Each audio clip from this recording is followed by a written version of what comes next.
नमस्कार, सुनो यूपी का मॉर्निंग एडिशन देख रहे हैं आप। आपके साथ मैं हूं कौशल सेठ। और चलिए सीधे आपको लिए चलते हैं। राष्ट्र के नाम पीएम का संबोधन हो रहा है। पर्व है। मैं विश्व भर में सभी लोगों को और सभी देशवासियों को इस पावन पर्व पर हार्दिक बधाई देता हूं। ये भी बहुत सुखद है कि 1.5 साल के अंतराल के बाद करतारपुर साहिब कॉरिडोर अब फिर से खुल गया है। साथियों, गुरु नानक जी ने कहा है, बीच दुनिया सेवी कमाइए त दरगिही बेसन पाइए। यानी संसार में सेवा का मार्ग अपनाने से ही जीवन सफल होता है। हमारी सरकार इसी सेवा भावना के साथ देशवासियों का जीवन आसान बनाने में जुटी है। न जाने कितनी पीढ़ियां जिन सपनों को सच होते देखना चाहती थी, भारत आज उन सपनों को पूरा करने का भरपूर प्रयास कर रहा है। साथियों, अपने 5 दशक के सार्वजनिक जीवन में मैंने किसानों की परेशानियों को, उनकी चुनौतियों को बहुत करीब से देखा है, महसूस किया है। इसलिए जब देश ने मुझे 2014 में प्रधानमंत्री के रूप में सेवा का अवसर दिया, तो हमने कृषि विकास, किसान कल्याण को सर्वोच्च प्राथमिकता दी। साथियों,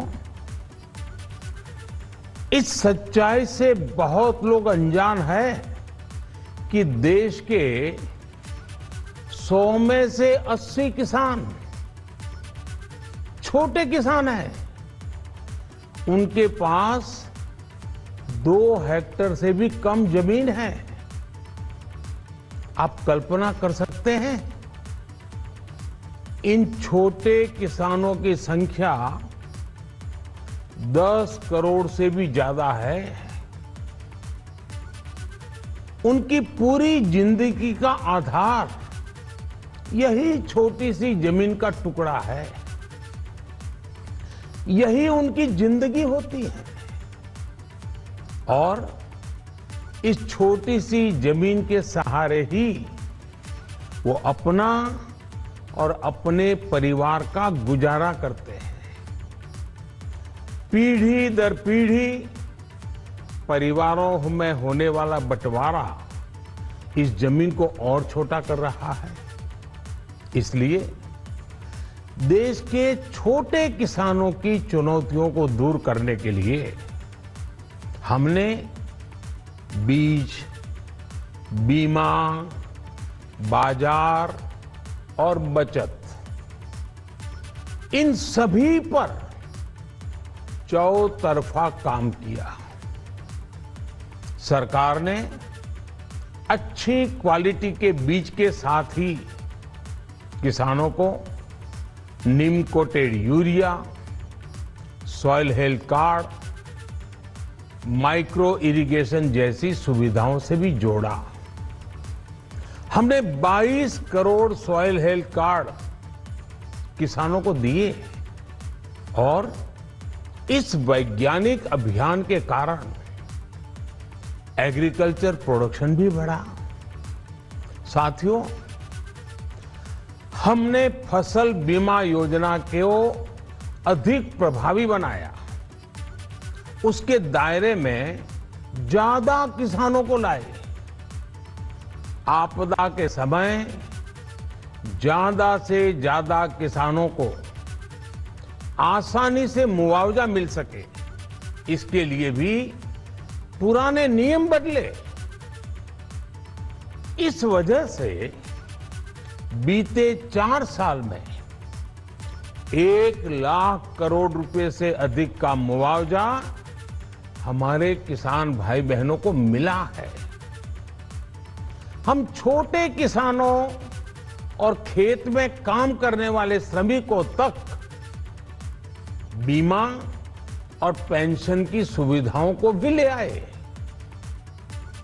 छोटे किसानों की जरूरतों को पूरा करने के लिए सीधे उनके बैंक खातों में 1,62,000 करोड़ रुपए ट्रांसफर किए, सीधे उनके खाते में।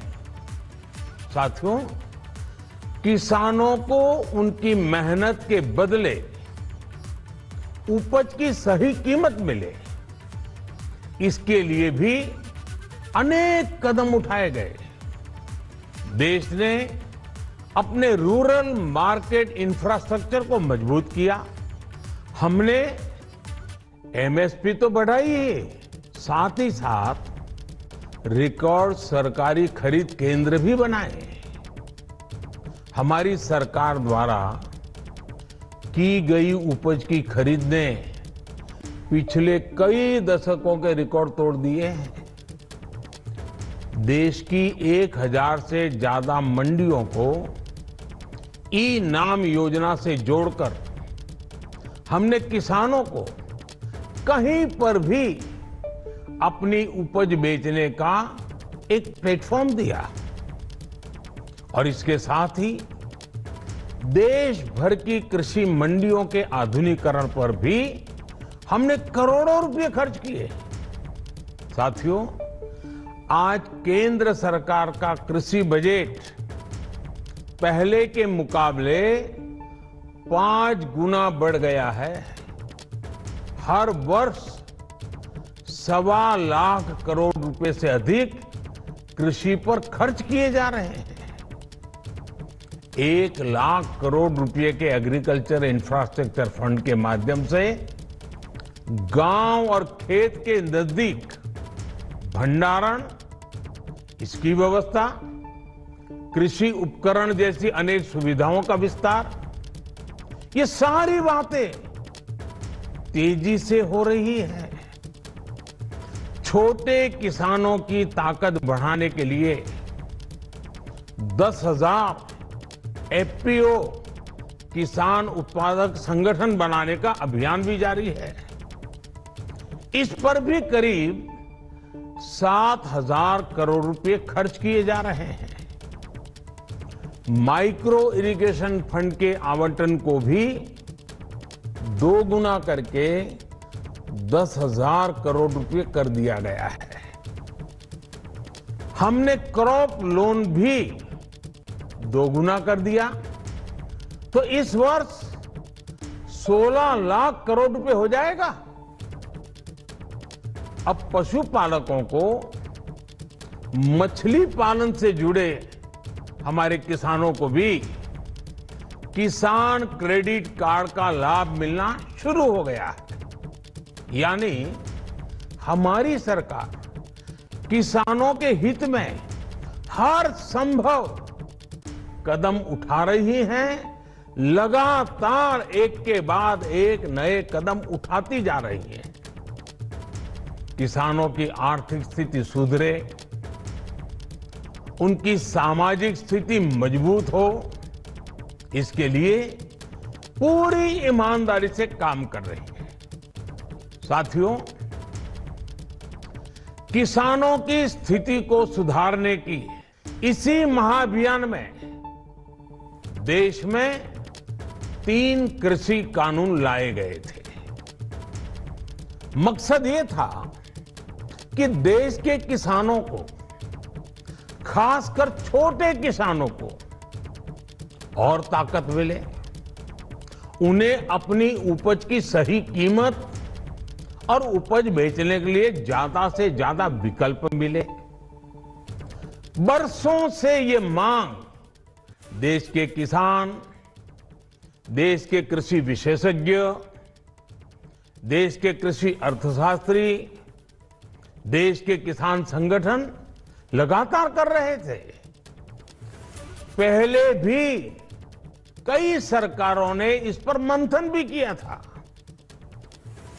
इस बार भी संसद में चर्चा हुई, मंथन हुआ और ये कानून लाए गए। देश के कोने कोने में कोटि कोटि किसानों ने, अनेक किसान संगठनों ने इसका स्वागत किया, समर्थन किया। मैं आज उन सभी का बहुत बहुत आभारी हूं, धन्यवाद करना चाहता हूं। साथियों, हमारी सरकार किसानों के कल्याण के लिए, खासकर छोटे किसानों के कल्याण के लिए, देश के कृषि जगत के हित में, देश के हित में, गांव गरीब के उज्जवल भविष्य के लिए पूरी सत्यनिष्ठा से, किसानों के प्रति पूर्ण समर्पण भाव से, नेक नियत से ये कानून लेकर आई थी। लेकिन इतनी पवित्र बात, पूर्ण रूप से शुद्ध किसानों के हित की बात, हम अपने प्रयासों के बावजूद कुछ किसानों को समझा नहीं पाए। भले ही किसानों का एक वर्ग ही विरोध कर रहा था, लेकिन फिर भी ये हमारे लिए महत्वपूर्ण था। कृषि अर्थशास्त्रियों ने, वैज्ञानिकों ने, प्रगतिशील किसानों ने भी उन्हें कृषि कानूनों के महत्व को समझाने का भरपूर प्रयास भी किया। हम पूरी विनम्रता से, खुले मन से उन्हें समझाते रहे। अनेक माध्यमों से व्यक्तिगत और सामूहिक बातचीत भी लगातार होती रही। हमने किसानों की बातों को, उनके तर्क को समझने में भी कोई कोर कसर बाकी नहीं छोड़ी। कानून के जिन प्रावधानों पर उन्हें ऐतराज था, सरकार उन्हें बदलने के लिए भी तैयार हो गई। 2 साल तक हमने इन कानूनों को सस्पेंड करने का भी प्रस्ताव दिया। इसी दौरान ये विषय माननीय सर्वोच्च न्यायालय के पास भी चला गया। ये सारी बातें देश के सामने है, इसलिए मैं इनके अधिक विस्तार में नहीं जाऊंगा। साथियों, मैं आज देशवासियों से क्षमा मांगते हुए सच्चे मन से और पवित्र हृदय से कहना चाहता हूं कि शायद हमारी तपस्या में ही कोई कमी रही होगी, जिसके कारण दिए के प्रकाश जैसा सत्य कुछ किसान भाइयों को हम समझा नहीं पाए। आज गुरु नानक देव जी का पवित्र प्रकाश पर्व है। ये समय किसी को भी दोष देने का नहीं है। आज मैं आपको, पूरे देश को ये बताने आया हूं कि हमने 3 कृषि कानूनों को वापस लेने का, रिपील करने का निर्णय लिया है। इस महीने के अंत में शुरू होने जा रहे संसद सत्र में, इसी महीने में, हम 3 कृषि कानूनों को रिपील करने की संवैधानिक प्रक्रिया को पूरा कर देंगे। साथियों, मैं आज अपने सभी आंदोलनरत किसान साथियों से आग्रह कर रहा हूं, आज गुरु पर्व का पवित्र दिन है। अब आप अपने अपने घर लौटे, अपने खेत में लौटे, अपने परिवार के बीच लौटे। आइए एक नई शुरुआत करते हैं। नए सिरे से आगे बढ़ते हैं। साथियों, आज ही सरकार ने कृषि क्षेत्र से जुड़ा एक और अहम फैसला लिया है। जीरो बजट खेती यानी प्राकृतिक खेती को बढ़ावा देने के लिए देश की बदलती आवश्यकताओं को ध्यान में रखकर क्रॉप पैटर्न को वैज्ञानिक तरीके से बदलने के लिए एमएसपी को और अधिक प्रभावी और पारदर्शी बनाने के लिए ऐसे सभी विषयों पर भविष्य को ध्यान में रखते हुए निर्णय लेने के लिए एक कमेटी का गठन किया जाएगा।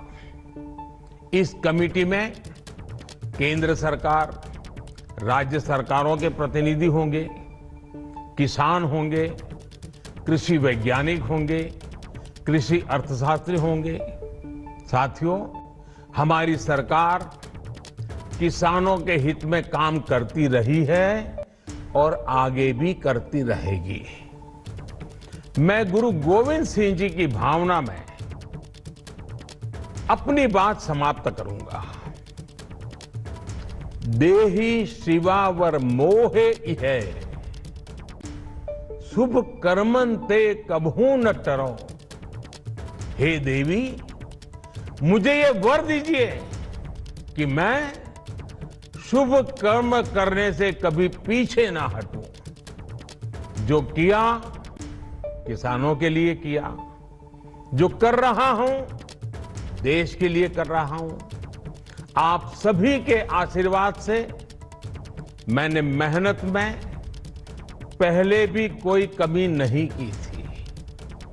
आज मैं आपको विश्वास दिलाता हूं कि अब और ज्यादा मेहनत करूंगा ताकि आपके सपने साकार हो सके, देश के सपने साकार हो सके। आपका बहुत बहुत धन्यवाद। नमस्कार।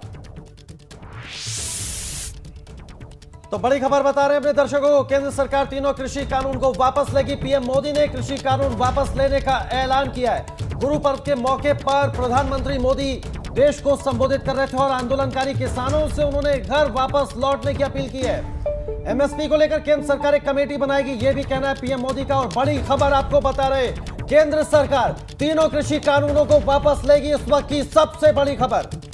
और देखिए, सीधे तौर पर पीएम ने कहा कि किसानों के हित के लिए इस सोच के साथ हम ये कानून लेकर आए थे, लेकिन किसानों की नाराजगी हमने देखी और अब इस कानून को हम वापस ले रहे हैं। इसी महीने के भीतर ये प्रक्रिया पूरी भी कर ली जाएगी। साथ ही साथ आंदोलनकारी किसानों से अपील की है प्रधानमंत्री मोदी ने कि वो अपने घर वापस लौट जाए। बहुत बड़ा ऐलान।